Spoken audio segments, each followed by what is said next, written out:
MLA அலுவலக திறப்பு விழாவிற்காக சென்னை குடிநீர் வாரிய அலுவலகம் மூடப்பட்டதால் பொதுமக்கள் கடும் அவதிக்குள்ளாகினர். சென்னை மதுரவாயல் தவிக எம்எல்ஏ ரேவந்த் சரண் அலுவலக திறப்பு விழாவிற்காக நீரேற்று நிலைய சாலை மறிக்கப்பட்டு மேடை அமைக்கப்பட்டிருந்தது. இதனால் வளசரவாக்கம், போரூர் உள்ளிட்ட பகுதிகளில் குடிநீர் விநியோகம் முற்றிலுமாக பாதிக்கப்பட்டது. மக்களுக்கு இடையூறு செய்யக்கூடாது என முதல்வர் விஜய் அறிவுறுத்தியுள்ள நிலையில் அமைச்சர் ஆனந்த் பங்கேற்ற விழாவிலேயே குடிநீர் நிலையம் மூடப்பட்டது பொதுமக்களை அதிருப்திக்குள்ளாக்கியுள்ளது.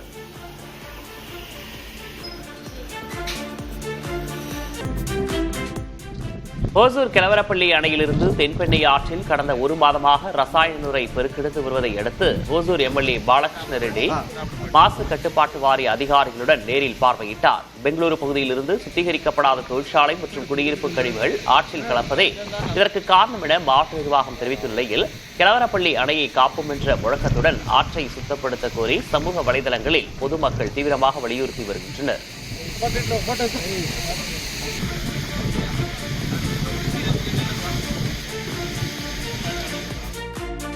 நீலகிரி மாவட்டம் உதகை அருகே உள்ள கேத்தி குடியிருப்பு மற்றும் தங்கு விடுதிகள் பகுதியில் 2 சிறுத்தைகள் நடமாடிய காட்சிகள் அப்பகுதி மக்களிடையே அச்சத்தை ஏற்படுத்தியுள்ளது. சிறுத்தைகள் சாலையில் உலாவதோடு ஒரு சிறுத்தை சாலையில் படுத்து உருண்ட காட்சிகளும் கிடைத்துள்ளன. சிறுத்தைகளை கூண்டு வைத்து பிடிக்க வேண்டும் என அப்பகுதி மக்கள் கோரிக்கை விடுத்துள்ளனர்.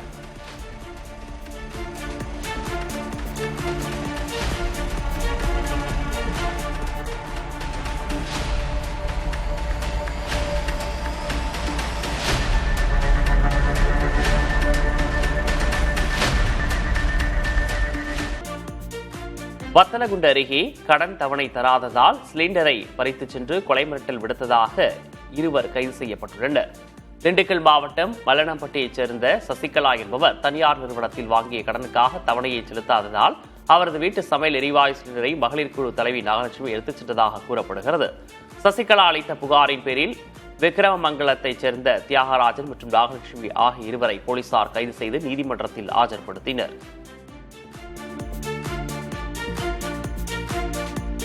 திருச்சி கோட்டை ரயில் நிலைய புதிய மேம்பால கட்டுமான பணிகளின் திட்டகாலம் மேலும் ஓராண்டுக்கு நீட்டிக்கப்பட்டுள்ளது. ரயில்வே மற்றும் மாநகராட்சிக்கு இடையே ஒருங்கிணைப்பு தாமதம் ஏற்பட்டதால் திட்டக்காலம் வரும் 2027 ஆகஸ்ட் மாதம் வரை மேலும் நீட்டிக்கப்பட்டுள்ளது. புதிய மேம்பால பணிகள் 70 விழுக்காடு நிறைவடைந்துள்ளன. மேலும் பணி நீட்டிக்கப்படுவதால் மாநகரின் முக்கிய பகுதிகளில் தினமும் கடுமையான போக்குவரத்து நெரிசல் ஏற்படும் நிலையில் விரைந்து பணியை முடிக்க பொதுமக்கள் கோரிக்கை விடுத்துள்ளனர்.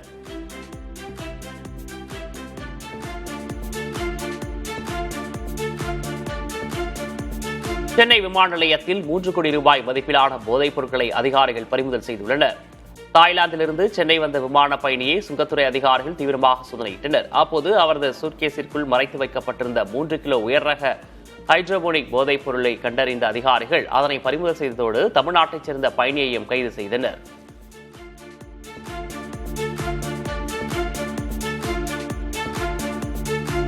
திருப்பத்தூர் மாவட்டம் ஆம்பூர் அருகே மாதகடுப்பு மலை கிராமத்தில் இரவில் புகுந்த ஒற்றை யானை விவசாய நிலங்களில் இருந்த வாழை மற்றும் மாமரங்களை சேதப்படுத்தியுள்ளன. ஒற்றை கொம்பு டஸ்கர் யானையை விவசாயிகள் இரவு முழுவதும் டார்ச் அடித்து விரட்டிய வீடியோ வெளியாகியுள்ளது. யானை மீண்டும் விவசாய நிலங்களுக்குள் வராத வண்ணம் வனத்துறையினர் உரிய நடவடிக்கை எடுக்க வேண்டும் என மலை கிராம மக்கள் கோரிக்கை விடுத்துள்ளனர்.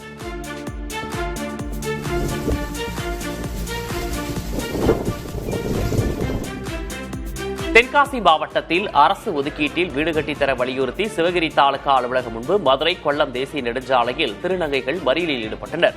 கடந்த 4 ஆண்டுகளாக மனு அளித்தும் வட்டாட்சியர் நடவடிக்கை எடுக்கவில்லை என அவர்கள் குற்றம் சாட்டினர். திருநங்கைகள் அனைவருக்கும் இலவச பட்டா வழங்கப்படும் என வட்டாட்சியர் வெங்கடேசேகர் உறுதியளித்துள்ளார்.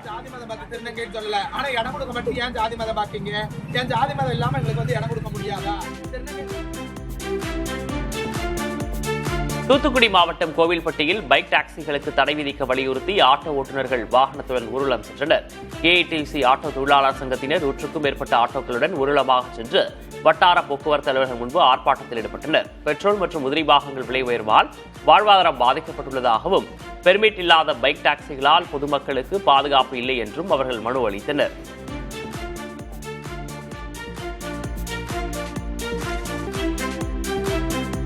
கடலூர் மாவட்டம் நெய்வேலி என்எல்சி நிறுவனத்தின் நிலக்கரி அள்ளும் ராட்சச பக்கெட் வீல் இயந்திரம் வேறு சுரங்கத்திற்கு மாற்றப்பட்டது. 400 கோடி ரூபாய் மதிப்பிலான ராட்சச பக்கெட் வீல் இயந்திரம் முதலாவது சுரங்கத்திலிருந்து 2வது சுரங்கத்திற்கு கொண்டு செல்லப்பட்டது. பலத்த பாதுகாப்புடன் விருத்தாசலம் கடலூர் சாலையை கடந்தபோது மந்தாரக்குப்பம் பகுதியில் சுமார் அரை மணி நேரம் போக்குவரத்து நிறுத்தப்பட்டது.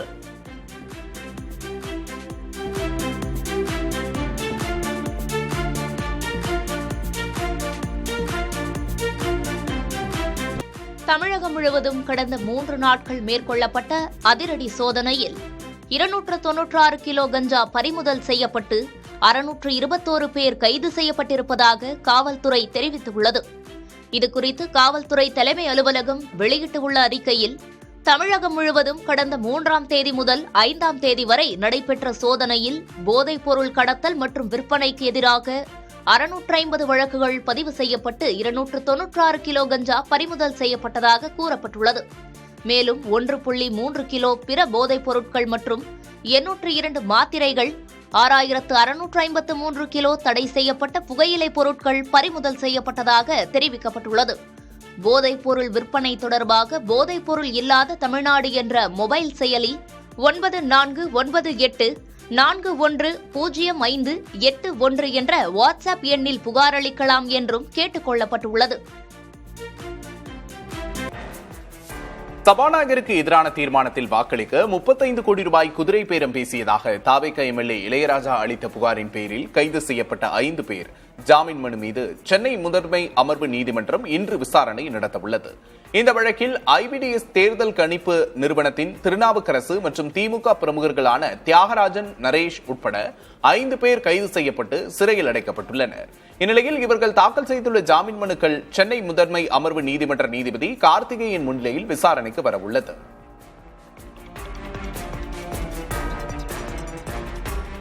திமுகவில் இணைய தன்னிடம் பேரம் பேசப்பட்டதாக ஸ்ரீவைகுண்டம் தொகுதி தாவேக எம்எல்ஏ சரவணன் கூறியிருந்த நிலையில் அதுகுறித்து உளவுத்துறை காவல் ஆய்வாளர் மகாதேவன் விசாரணை நடத்தினார்.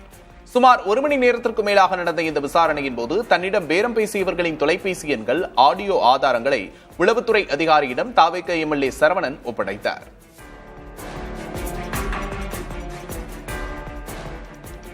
வாணியம்பாடி அருகே கள்ளச்சாராயம் காய்ச்சி விற்பனை செய்ய முயன்ற 2 கைது செய்யப்பட்டனர். திருப்பத்தூர் மாவட்டம் கொத்தக்கோட்டை கிராமத்தில் மலையடிவாரத்தில் கள்ளச்சாராயம் காய்ச்சுவதாக கிடைத்த தகவலின் பேரில் காவல்துறையினர் அதிரடி சோதனை மேற்கொண்டனர். அப்போது அந்த பகுதியில் கள்ளச்சாராயம் காய்ச்சிக் கொண்டிருந்த பெருமாள், ராஜேஷ் ஆகியோரை காவல்துறையினர் கைது செய்தனர். பானை, ஊரல் உள்ளிட்டவைகளை காவல்துறையினர் உடைத்து அழித்தனர்.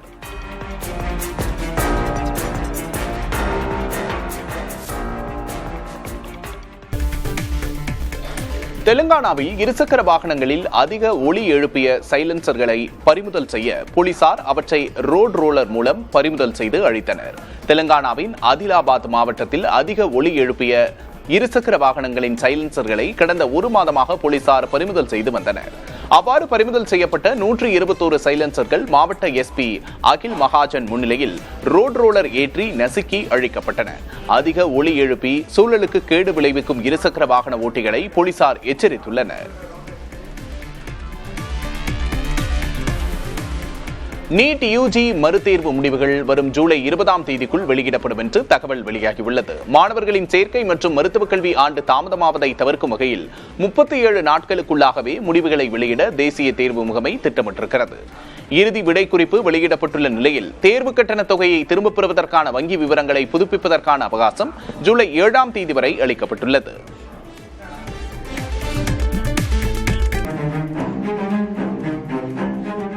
இந்திய பாதுகாப்புக்கு வலு சேர்க்கும் வகையில் உள்நாட்டிலேயே தயாரிக்கப்பட்ட 6வது அதிநவீன உளவு ரக போர்க்கப்பலான INS மகேந்திரகிரி வரும் 11ஆம் தேதி கடற்படையில் இணைக்கப்பட உள்ளது. விசாகப்பட்டினத்தில் நடைபெறவிருக்கும் பிரம்மாண்ட விழாவில் இந்த அதிநவீன போர்க்கப்பல் நாட்டுக்கு அர்ப்பணிக்கப்பட உள்ளது. கிழக்கு தொடர்ச்சி மலையில் உள்ள மகேந்திரகிரி மலையின் பெயரை தாங்கி கப்பற்படை பிரிவில் இந்த கப்பல் கம்பீரமாக நுழைகிறது. ப்ராஜெக்ட் 17A திட்டத்தின் கீழ் நீலகிரி கிளாஸ் வரிசையில் 6வது போர்க்கப்பலாக INS மகேந்திரகிரி உருவாக்கப்பட்டுள்ளது. எதிரி நாட்டு ரேடார்களின் கண்களில் மண்ணை தூவி இருப்பிடத்தை மறைக்கும் அதிநவீன தொழில்நுட்பத்தை கொண்டுள்ளது. அதிநவீன ஏவுகணைகள், நீர்மூழ்கி கப்பல்களை வேட்டையாடும் ஆயுதங்கள் மற்றும் மின்னணு போர்முறை கருவிகள் இதில் இடம்பெற்றுள்ளன. நீண்ட நாட்களுக்கு கடலில் தங்கியிருந்து ஆபரேஷன் மேற்கொள்ள உதவும் இன்ஜினை கொண்டுள்ளது.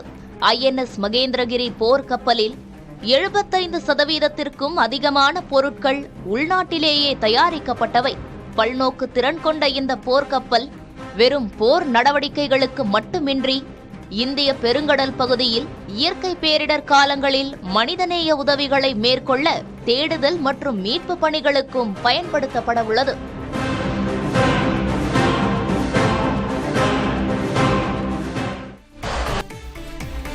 இந்தியாவின் கல்வி முறையை மோடி அரசு ஐசியூவில் தள்ளிவிட்டதாக காங்கிரஸ் கட்சி குற்றம் சாட்டியுள்ளது. வினாத்தாள் கசிவு மாஃபியாக்களிடம் மத்திய கல்வி அமைச்சர் தர்மேந்திர பிரதானுக்கு தொடர்பு இருப்பதாகவும் அது குறித்து விசாரணை நடத்தப்பட வேண்டும் என்றும் காங்கிரசின் கன்ஹையா குமார் வலியுறுத்தியுள்ளார். தர்மேந்திர பிரதான் உடனடியாக பதவிவிலக வேண்டும் என்றும் கன்ஹையா குமார் வலியுறுத்தியுள்ளார். கல்வி முறையை சீரமைக்க நாடு முழுவதிலும் உள்ள மாணவர்களிடம் ராகுல் காந்தி கருத்துக்களை கேட்டு வருவதாகவும் விரைவில் புதிய கல்வி சாசனம் உருவாக்கப்படும் என்றும் அவர் கூறினார்.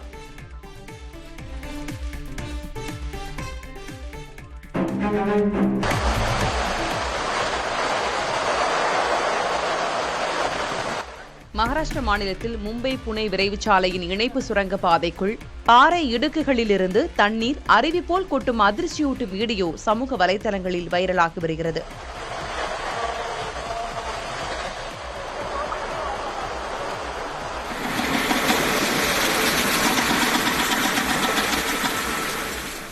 கனமழையால் சுரங்கப்பாதையின் உட்புற சுவர்களில் ஏற்பட்டுள்ள பலத்த நீர் கசிவு பயணிகளின் பாதுகாப்பு மற்றும் உள்கட்டமைப்பு பராமரிப்பு குறித்த பெரும் கேள்விகளை எழுப்பியுள்ளது. அதிவேகத்தில் வரும் வாகனங்கள் கட்டுப்பாட்டை இழந்து விபத்துக்குள்ளாகும் அபாயம் இருப்பதால் அதிகாரிகள் உடனடியாக தலையிட்டு பாதுகாப்பு நடவடிக்கைகளை மேற்கொள்ள வேண்டும் என பொதுமக்கள் கோரிக்கை விடுத்தனர். அயோத்தி ராமர் கோயில் நன்கொடை முறைகேடு விவகாரத்தில் அறக்கட்டளை பொதுச் செயலர் சம்பத் ராய், உறுப்பினர் அனில் மிஸ்ரா ஆகியோரின் ராஜினாமா ஏற்றுக்கொள்ளப்பட்டது. ராமர் கோயில் அறக்கட்டளையின் இடைக்கால பொதுச் செயலராக கிருஷ்ணா மோகன் நியமிக்கப்பட்டுள்ளார். விஸ்வ ஹிந்து பரிஷத்தின் சர்வதேச பொதுச் செயலரும் மூத்த பட்டய கணக்காளருமான பஜ்ரங்லால் பாக்ரா புதிய பொதுச் செயலராக பதவியேற்கும் வரை இவர் தொடர்வார். நன்கொடை முறைகேடு வழக்கில் சம்பத் ராயின் ஓட்டுநர் உட்பட 8 பேர் கைது செய்யப்பட்டது குறிப்பிடத்தக்கது. சீனா நீண்ட தூர ஏவுகணையை தெற்கு பசிபிக் கடல் பகுதியில் ஏவி பரிசோதித்துள்ளது. அணுசக்தியில் இயங்கும் நீர்மூழ்கி கப்பலிலிருந்து இச்சோதனை நடைபெற்றது. இது ஆண்டுதோறும் நடத்தப்படும் சோதனைதான் என்றும் சர்வதேச விதிகளுக்கு உட்பட்டு இச்சோதனை நடத்தப்பட்டதாகவும் சீன அரசு செய்தி நிறுவனமான ஜின்ஹுவா தெரிவித்துள்ளது. எனினும் இச்சோதனை அணு ஆயுதங்கள் தடை செய்யப்பட்ட பகுதியில் நடந்ததாக நியூசிலாந்தும் ஆஸ்திரேலியாவும் குற்றஞ்சாட்டியுள்ளன.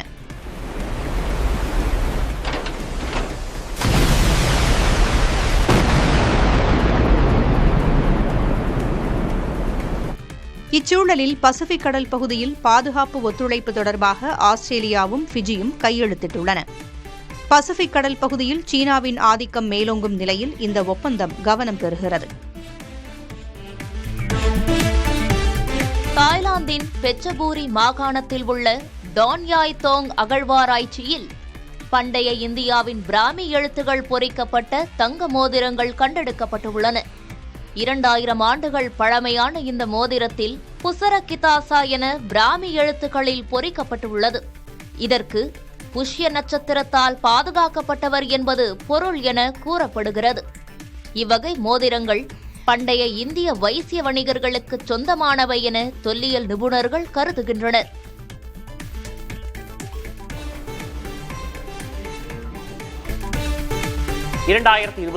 உலகக்கோப்பை கால்பந்து தொடரில் அமெரிக்க அணியின் நட்சத்திர வீரர் புளோரின் பாலோகனுக்கு விதிக்கப்பட்ட ரெட் கார்டு தடையை நீக்க ஃபிஃபா தலைவர் ஜியானி இன்ஃபான்டினோவிடம் தனிப்பட்ட முறையில் பேசியதை அமெரிக்க அதிபர் ட்ரம்ப் ஒப்புக்கொண்டுள்ளார். தொடர்ந்து ஃபிஃபா தனது ஒழுங்குமுறை விதி 27 பயன்படுத்தி தடையை ஓராண்டு நிறுத்தி வைத்து பாலோகன் விளையாட அனுமதி அளித்துள்ளது. இதற்கு பெல்ஜியம் கால்பந்து சம்மேளனம் மற்றும் ஐரோப்பிய கால்பந்து சங்கம் ஆகியவை கடும் கண்டனம் தெரிவித்துள்ளன.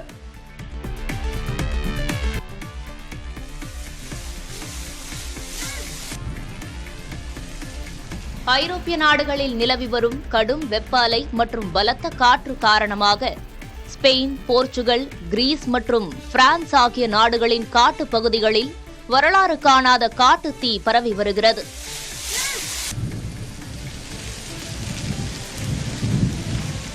ஸ்பெயினின் வடகிழக்கு பகுதியில் 2300க்கும் அதிகமான ஹெக்டேர் காடுகள் தீக்கிரையாகியுள்ளன.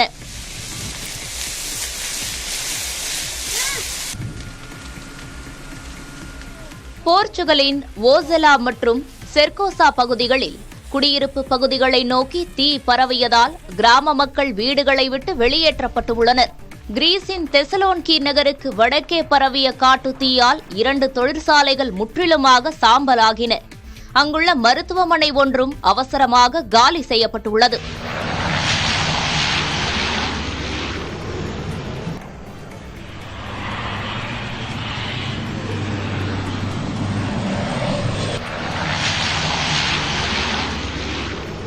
இதேபோல் பிரான்சின் மத்திய தரைக்கடல் கடலோர பகுதிகளில் ஏற்பட்ட காட்டு தீயால் முகாம்களில் தங்கியிருந்த 2000த்திற்கும் மேற்பட்ட சுற்றுலா பயணிகள் பாதுகாப்பான இடங்களுக்கு மாற்றப்பட்டுள்ளனர்.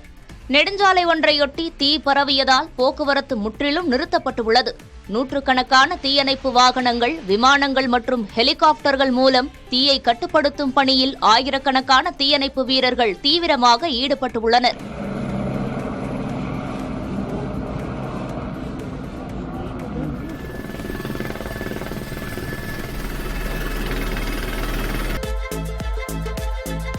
மும்பை மற்றும் அதன் சுற்றுவட்டார பகுதிகளில் மிக தீவிர கனமழை பெய்யக்கூடும் என்று வானிலை ஆய்வு மையம் ரெட் அலர்ட் எச்சரிக்கை விடுத்திருக்கிறது.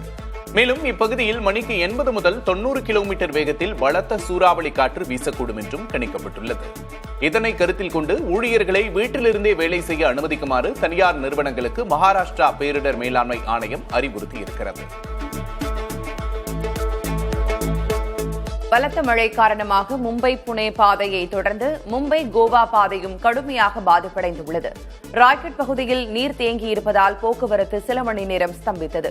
ஆயிரக்கணக்கான வாகனங்கள் 8 முதல் 10 கிலோமீட்டர் வரை நீண்ட வரிசையில் நிற்க நேரிட்டது. மிக முக்கியமான நெடுஞ்சாலையில் வடிகால் வசதிகள் போதுமான அளவு இல்லை என வாகன ஓட்டிகள் விமர்சித்தனர். இதற்கிடையே ராய்கட் பகுதியில் அடுத்த 2 நாட்களுக்கு பலத்த மழை தொடரும் என்று வானிலை மையம் கூறியுள்ளது.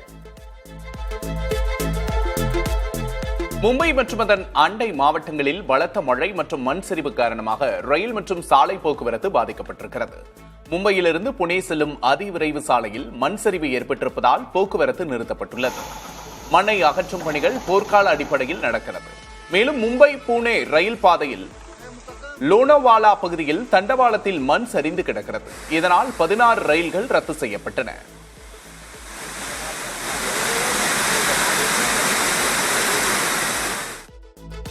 மும்பை மாநகரில் கொட்டித்தீர்க்கும் தொடர் கனமழை மற்றும் வெள்ளப்பெருக்கு காரணமாக நகரின் அடையாளமாக திகழும் டப்பாவாலா மதிய உணவு விநியோக சேவை தற்காலிகமாக நிறுத்தி வைக்கப்பட்டுள்ளது. மும்பையில் வார இறுதி முதலே இடைவிடாது பெய்து வரும் பலத்த மழையால் பல பகுதிகள் வெள்ளத்தில் மிதக்கின்றன. தண்டவாளங்களில் நீர் தேங்கியுள்ளது. உத்தராகண்ட் மாநிலத்தில் பெய்து வரும் கனமழையால் அலக்நந்தா, மந்தாகினி ஆறுகளில் நீர்வரத்து அதிகரித்துள்ளது. சமோலி, ருத்ரபிரயாக் மாவட்டங்களில் கடந்த சில நாட்களாக கனமழை பெய்து வருகிறது. இதனால் அங்குள்ள ஆறுகளில் வெள்ளம் பெருக்கெடுத்து ஓடுகிறது. தாழ்வான பகுதிகளில் வசிக்கும் மக்கள் பாதுகாப்பாக இருக்க அறிவுறுத்தப்பட்டுள்ளது. மோசமான வானிலை நிலவுவதால் சுற்றுலா பயணிகள் தேவையற்ற பயணத்தை தவிர்க்க கேட்டுக் கொள்ளப்பட்டுள்ளனர்.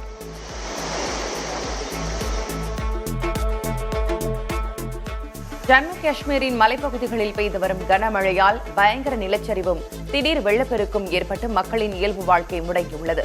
அங்குள்ள கிஸ்துவார் மாவட்டத்தில் அமைந்துள்ள நீர்மின் திட்ட பகுதியில் ஏற்பட்ட நிலச்சரிவில் சிக்கி பல வாகனங்கள் மண்ணில் புதைந்து பலத்த சேதமடைந்தன. மீட்புக் குழுவினர் இயந்திரங்கள் மூலம் மண்ணை அகற்றி வரும் நிலையில் பொதுமக்கள் யாரும் இந்த வழித்தடங்களில் பயணிக்க வேண்டாம் என மாவட்ட நிர்வாகம் எச்சரித்துள்ளது.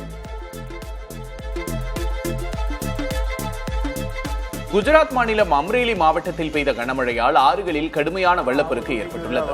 காட்டாற்று வெள்ளத்தால் அம்ரேலி சவர்குண்ட்லா நெடுஞ்சாலை உடைந்து போக்குவரத்து முடங்கியுள்ளதோடு மின்கம்பங்கள் சாய்ந்ததால் 55 கிராமங்கள் இருளில் மூழ்கியுள்ளன. அணைகளின் மதகுகள் திறக்கப்பட்டிருப்பதால் ஆற்றங்கரையோரமுள்ள 40க்கும் மேற்பட்ட கிராமங்களுக்கு சிவப்பு எச்சரிக்கை விடுக்கப்பட்டு மக்கள் வெளியேற்றப்பட்டு வருகின்றனர்.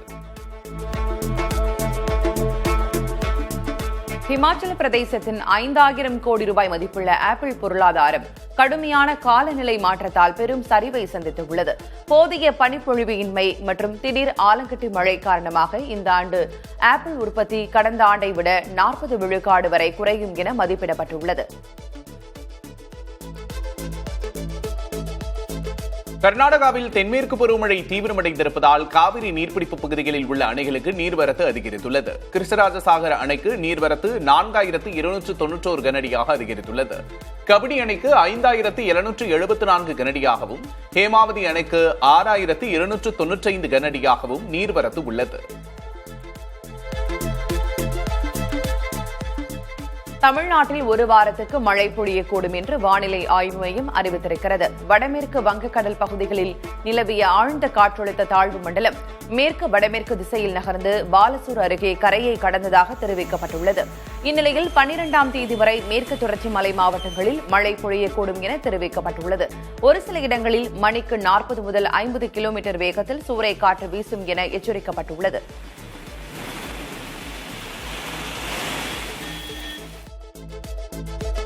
தமிழ்நாட்டில் 2 நாட்களுக்கு வெப்பநிலை அதிகமாக இருக்கக்கூடும் என்று தெரிவிக்கப்பட்டுள்ளது. ஓரிரு இடங்களில் அதிகபட்ச வெப்பநிலை இயல்பை விட 2 முதல் 3 டிகிரி செல்சியஸ் அதிகமாக இருக்கக்கூடும் என்று கூறப்பட்டுள்ளது.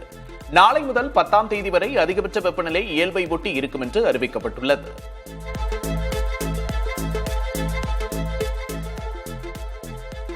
சென்னையின் ஒரு சில இடங்களில் இன்று மழை பொழியும் என்று வானிலை ஆய்வு மையம் கணித்திருக்கிறது. வானம் ஓரளவு மேகமூட்டத்துடன் காணப்படும் என்றும் தெரிவிக்கப்பட்டுள்ளது. அதிகபட்ச வெப்பநிலை 37 முதல் 38 டிகிரி செல்சியஸை ஒட்டியும், குறைந்தபட்ச வெப்பநிலை 28 முதல் 29 டிகிரி செல்சியஸை ஒட்டியும் இருக்கக்கூடும் என கூறப்பட்டுள்ளது.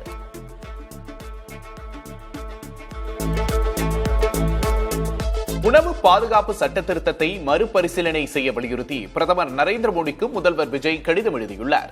இதுகுறித்து அவர் எழுதிய கடிதத்தில் இந்த சட்ட திருத்தம் ஏழை குடும்பங்களுக்கு சென்றடையும் உணவு தானிய அளவை கணிசமாக குறைக்கும் என்று தெரிவித்துள்ளார். சட்ட திருத்தத்தால் 70 லட்சம் ஏழை விளிம்பு நிலை மக்களின் வாழ்வாதாரம் பாதிக்கப்படும் என்றும் தெரிவித்துள்ளார். மாமல்லபுரம் அடுத்த நெம்மேலி பகுதியில் கடல் நீரை குடிநீராக்கும் திட்ட விரிவாக்கப் பணிகளை முதல்வர் விஜய் நேரில் பார்வையிட்டார். கடல் நீரை குடிநீராக்கும் திட்டத்தின் கீழ் 2465 கோடி ரூபாய் மதிப்பீட்டில் 3வது ஆலை அமைக்கும் பணிகள் நடைபெற்று வருகின்றன.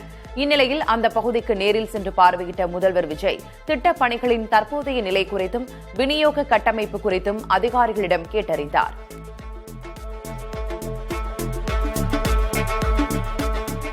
சென்னையில் காலமான முன்னாள் மாமன்ற உறுப்பினர் ஜேசுதாஸின் இல்லத்திற்கு திமுக இளைஞரணி செயலாளர் உதயநிதி ஸ்டாலின் நேரில் சென்று ஆறுதல் தெரிவித்தார். சென்னை நங்கநல்லூரில் உள்ள திமுக வட்ட செயலாளர் ஜேசுதாஸின் உருவப்படத்தை திறந்து வைத்த உதயநிதி அவரது குடும்பத்தாருக்கு ஆறுதல் தெரிவித்தார்.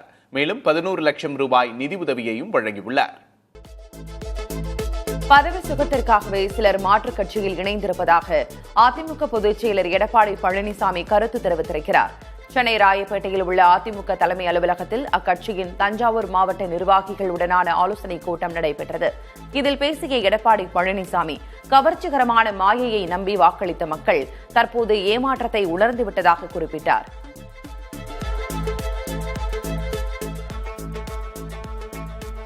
தனியார் பள்ளிகள் நடத்துவது லாப கணக்கல்ல, புண்ணிய கணக்கு என பேசியிருந்த அமைச்சர் ராஜ்மோகனுக்கு நாம் தமிழர் கட்சியின் ஒருங்கிணைப்பாளர் சீமான் கண்டனம் தெரிவித்துள்ளார்.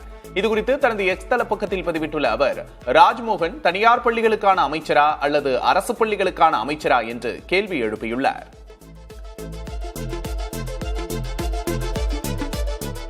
தாவேக்கு சட்டமன்ற உறுப்பினர்கள் யாரும் தவறு செய்ய மாட்டார்கள் என்றும், ஒருவேளை தவறு செய்தால் முதல்வர் உடனடியாக கடும் நடவடிக்கை எடுப்பார் என்றும் நீர்வளத்துறை அமைச்சர் ஆனந்த் கூறினார். சென்னை மதுரவாயில் சட்டமன்ற உறுப்பினர் அலுவலகம் திறப்பு விழாவில் கலந்து கொண்டு பேசிய அவர், சாதாரண கூலி தொழிலாளி கூறும் கருத்தையும் கேட்டு நடவடிக்கை எடுப்பவர் முதல்வர் விஜய் என்று குறிப்பிட்டார். மயிலாடுதுறை அருகே காதலர்கள் மரணம் ஆணவ படுகொலை என்றால் கட்டாயம் நடவடிக்கை எடுக்கப்படும் என்று சமூக நீதித்துறை அமைச்சர் வன்னியரசு தெரிவித்துள்ளார். முன்னாள் துணை பிரதமர் பாபு ஜெகஜீவன் ராமின் நினைவு நாளை முன்னிட்டு சென்னை எழிலகத்தில் அவரது உருவப்படத்துக்கு வன்னியரசு மரியாதை செலுத்தினார். பின்னர் பேட்டியளித்த அவர், ஆணவ படுகொலைக்கு எதிராக தனி சட்டம் என்பதே அரசின் நிலைப்பாடு என்றும் தெரிவித்தார்.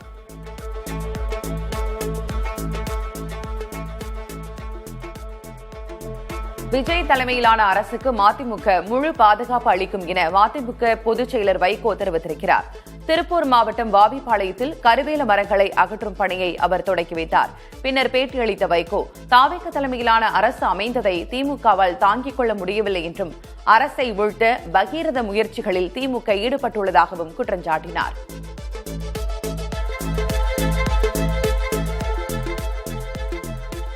கரூர் சம்பவத்தில் உயிரிழந்தவர்களின் குடும்பத்தில் ஒருவருக்கு அரசு வேலை வழங்குவதை வரவேற்பதாக சிபிஐ மாநில செயலர் வீரபாண்டியன் தெரிவித்தார். மேகதாது அணை கட்டுவது இந்தியாவின் ஒருமைப்பாட்டை கேள்விக்குறியாக்கும் என்றும் இரு மாநில உறவுகளையும் பாதிக்கும் என்றும் எச்சரித்துள்ளார்.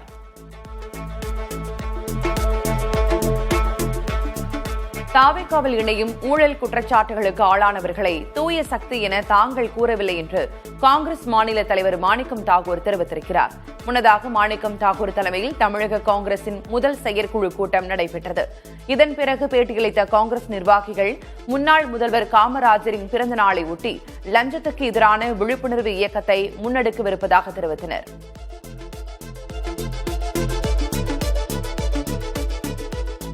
தமிழகத்தில் சட்டம் ஒழுங்கு சீர்குலைந்திருப்பதாக பாஜக மாநில தலைவர் நயினார் நாகேந்திரன் விமர்சித்துள்ளார். திண்டிவனத்தில் செய்தியாளர்களிடம் பேசிய அவர், தற்போதைய தாவேக ஆட்சிக்கும் கடந்த திமுக ஆட்சிக்கும் எந்த வேறுபாடும் இல்லை என்றார். ஆளுநரின் ஆய்வு சட்டத்துக்கு உட்பட்டதே என தெரிவித்தார். போதைப்பொருள் புழக்கம், கொலை, பாலியல் வன்கொடுமைகள் அதிகரித்து வரும் நிலையில் முதல்வர் விஜய் என்ன செய்து கொண்டிருக்கிறார் என்றும் நயினார் நாகேந்திரன் கேள்வி எழுப்பியுள்ளார். தலைமைச் செயலகத்தில் நீர்வளத்துறை அமைச்சர் ஆனந்தை பாமக தலைவர் அன்புமணி ராமதாஸ், எம்எல்ஏ சௌமியா அன்புமணி உள்ளிட்டோர் சந்தித்து ஆலோசனை நடத்தினர். தமிழ்நாடு முழுவதும் செயல்படுத்த வேண்டிய நீர்வள திட்டங்கள் குறித்து ஆலோசனைகளையும் அனுபவங்களையும் அமைச்சர்கள் ஆனந்த், ஆதவ் அர்ஜுனா மற்றும் அதிகாரிகளுடன் பகிர்ந்து கொண்டதாக பாமக தலைவர் அன்புமணி கூறினார். மேகதாது விவகாரத்தில் கர்நாடக அரசு மீது தமிழக அரசு நீதிமன்ற அவமதிப்பு வழக்கு தொடர வேண்டும் என்று அமமுக பொதுச் செயலாளர் டிடிவி தினகரன் வலியுறுத்தியுள்ளார். இதுகுறித்து பிரதமர் மோடியை சந்தித்து முதல்வர் விஜய் முறையிட வேண்டும் என்றும் அவர் கேட்டுக் கொண்டுள்ளார்.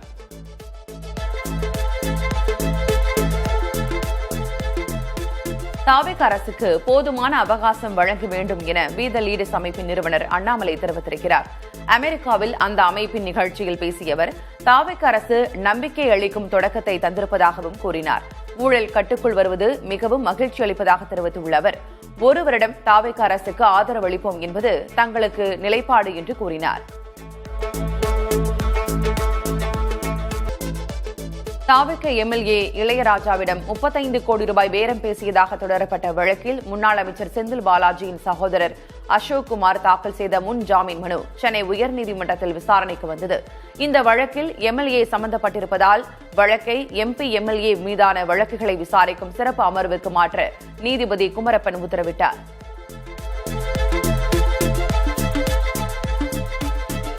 திமுகவுக்கு வரச் சொல்லி தம்மிடம் 50 கோடி ரூபாய் பேரம் பேசப்பட்டதாக தாவேகாவின் ஸ்ரீவைகுண்டம் தொகுதி எம்எல்ஏ சரவணன் புகார் தெரிவித்துள்ளார்.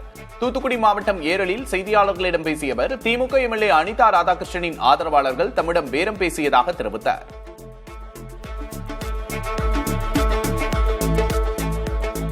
திருவள்ளூர் மாவட்டம் பெரியபாளையம் அருகே அமோனியா வாயு கசிந்து 18 தொழிலாளர்கள் உயிரிழந்த தனியார் தொழிற்சாலையில் எஞ்சிய நச்சு வாயுவை அகற்றுவதற்கான பணி 4வது நாளாக இன்றும் தொடரவுள்ளது. பைப் லைன்களில் உள்ள அமோனியாவை சல்பியூரிக் ஆசிட் மூலம் தூய்மைப்படுத்தும் பணி முடிந்தவுடன் ஆலைக்கு சீல் வைக்கப்படும் என்று அதிகாரிகள் தரப்பில் தெரிவிக்கப்பட்டுள்ளது. 2000 மின்சார ஏசி பேருந்துகளை வாங்க தமிழக அரசு விரைவில் டெண்டர் விட உள்ளதாக தகவல் வெளியாகியுள்ளது. அடுத்த 3 மாதங்களுக்குள் இந்த பேருந்துகளை தமிழக அரசு போக்குவரத்து கழகத்துக்கு கொள்முதல் செய்ய நடவடிக்கை எடுக்கப்பட்டிருப்பதாக கூறப்படுகிறது. ஒருமுறை முழுமையாக சார்ஜ் செய்தால் 300 கிலோமீட்டர் வரை இயங்கும் திறன் கொண்டவையாக புதிய பேருந்துகள் இருக்கும் என்று தகவல்கள் தெரிவிக்கின்றன. கிராமப்புற வேலைகளுக்கான பிபிஜி ராம்ஜி திட்டத்துக்கான முதல்கட்ட நிதியாக 28,863 கோடி ரூபாயை மத்திய கிராமப்புற மற்றும் விவசாயத்துறை அமைச்சர் சிவராஜ் சிங் சௌஹான் விடுவித்திருக்கிறார். ஜூலை 1 முதல் அமலுக்கு வந்துள்ள இந்த புதிய திட்டம் மகாத்மா காந்தி ஊரக வேலை உறுதி திட்டத்திற்கு மாற்றாக கொண்டுவரப்பட்டுள்ளது. முதல் தவணை தொகையில் உத்தரப்பிரதேசம் அதிகபட்சமாக 3,210 கோடி ரூபாய் நிதியை பெற்றுள்ளது. தமிழ்நாட்டுக்கு 2,176 கோடி ரூபாயும், கேரளத்துக்கு 925 கோடி ரூபாயும் ஒதுக்கப்பட்டுள்ளன. மேற்கு வங்கத்தில் 3 மாநிலங்களவை இடங்களுக்கு வரும் 24ஆம் தேதி தேர்தல் நடைபெறும் என்று தேர்தல் ஆணையம் அறிவித்துள்ளது. திரிணாமுல் காங்கிரஸ் கட்சியைச் சேர்ந்த 3 உறுப்பினர்கள் பதவி விலகிய நிலையில் காலியான இடங்களுக்கு தேர்தல் நடக்கவுள்ளது. அண்மையில் நடந்த சட்டமன்ற தேர்தலில் பாரதிய ஜனதா கட்சி 200க்கும் மேற்பட்ட இடங்களில் வென்றுள்ளது. இந்த சூழலில் நடைபெறும் மாநிலங்களவை தேர்தலில் பாஜக வெல்லும் நிலை உள்ளது. மத்திய அரசு சிறு தொழில்களை முடக்குவதாக மக்களவை எதிர்க்கட்சித் தலைவரும் காங்கிரஸ் எம்பியுமான ராகுல் காந்தி குற்றம் சாட்டியுள்ளார். போக்குவரத்து அமைச்சகத்தின் புதிய ஒழுங்குமுறைகள் நாடு முழுவதும் உள்ள உள்ளூர் பேருந்து மற்றும் லாரி பாடி கட்டும் சிறு தொழில் நிறுவனங்களை முடக்குவதாக அவர் கூறியிருக்கிறார். ராஜஸ்தான் தலைநகர் ஜெய்ப்பூரில் உள்ள லாரி கட்டும் பட்டறைக்கு நேரில் சென்று பார்வையிட்ட அவர் அதன் வீடியோவை சமூக வலைதளத்தில் பகிர்ந்துள்ளார். கூட்டுறவு முறையில் பிரத்யேகமாக ஆயுள் காப்பீட்டு நிறுவனம் ஒன்று அமைக்கப்படும் என மத்திய அமைச்சர் அமித்ஷா தெரிவித்திருக்கிறார்.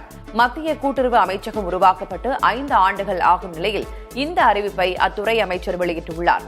இக்காப்பீட்டு நிறுவனம் மூலம் அமைப்புகள் பலன் பெறும் என்றும் அவர் கூறினார். கூட்டுறவு அமைப்புகள் செயல்படுத்தும் பாரத் டாக்ஸி சேவை போல இக்கூட்டுறவு காப்பீட்டு நிறுவனமும் செயல்படும் என்று அமைச்சர் கூறினார். அமெரிக்காவில் விண்ணிலும் நீரிலும் செல்லக்கூடிய கடல் விமானம் ஒன்று கடுமையான தரைக்காற்றின் போது ஆற்றுக்குள் விழுந்து விபத்துக்குள்ளானது. நியூயார்க் நகரின் ஈஸ்ட் ஆற்றில் அந்த விமானம் விபத்துக்குள்ளான வீடியோ காட்சிகள் வெளியாகியுள்ளன. விமானம் ஆற்றில் விழுந்து ஒரு பகுதி மூழ்க தொடங்கிய நிலையில் 6 பயணிகள், ஒரு பைலட் மற்றும் ஒரு ஊழியர் என மொத்தம் 8 பேரையும் பத்திரமாக மீட்டனர். இந்த விபத்தில் இருவருக்கு லேசான காயம் ஏற்பட்டது.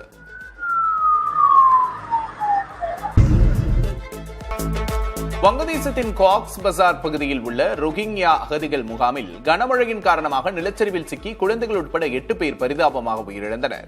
அகதிகள் தூங்கிக் கொண்டிருந்த போது மலைச்சரிவில் இருந்த மூங்கில் கூடாரங்கள் மீது மண் சரிந்து விழுந்ததில் இந்த விபத்து நேரிட்டிருக்கிறது. அடுத்த சில நாட்களுக்கு மேலும் கனமழை பெய்யக்கூடும் என்று வானிலை ஆய்வு மையம் எச்சரித்துள்ளது. உக்ரைன் தலைநகர் கீவ் மீது ரஷ்யா நள்ளிரவில் நடத்திய ஏவுகணை தாக்குதலில் குறைந்தது 7 பேர் உயிரிழந்துள்ளனர். 24 பேர் காயமடைந்துள்ளனர். ஏராளமான குடியிருப்புகளும் இந்த தாக்குதலில் சேதமடைந்தன. கட்டிட இடிபாடுகளுக்குள் பலர் சிக்கி இருப்பதால் இறப்புகள் அதிகரிக்க வாய்ப்புள்ளது. வாகனங்களும் சேதமடைந்துள்ளன. கீவ் நகரில் ரஷ்யா நடத்திய தாக்குதலில் கடந்த ஒரு வாரத்தில் மட்டும் 31 பேர் உயிரிழந்திருக்கிறார்கள்.